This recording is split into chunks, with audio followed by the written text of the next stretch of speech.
They were inventing semiconductors and microchips and integrated circuitry, and silicon was a major component of those processes, and so we just called it Silicon Valley, and the name stuck. I call this my Dutch influence here is, I think if you're in a business like we are, there's no benefit in us telling stories that are not true.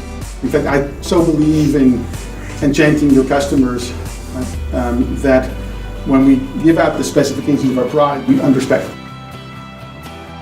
When you come to Silicon Valley, you have to understand that you have to be innovative, you have to be willing to reinvent yourself, and if you don't, you will die. Silicon Valley is the kind of place where actually most startup companies fail.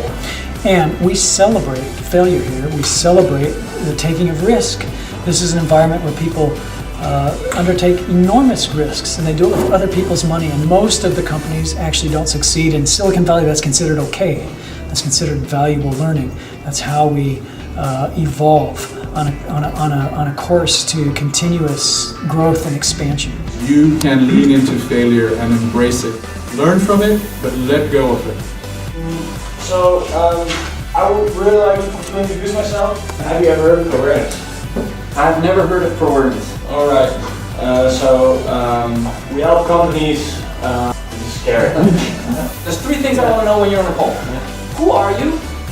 Why the hell are you calling me? And what do you got me to offer me? Spirit, right? And you got to get that in 30 seconds. It is about pushing people out of their comfort zone in a respectful way, but challenging them to, quote unquote, take control of their destiny.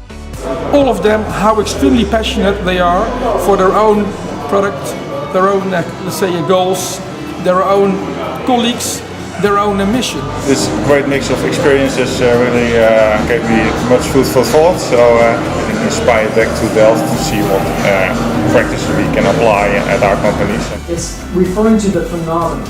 And when I say the phenomenon, I'm speaking of two things specifically. I'm talking about innovation, and I'm talking about entrepreneurship. Our most important characteristic is that we keep reinventing ourselves. Don't play chess, but play Angry Bird. You don't have to think about all your innovations. Please innovate, make some changes. If you fail, it doesn't matter anything. Your product can still fluctuate, but you gotta have something.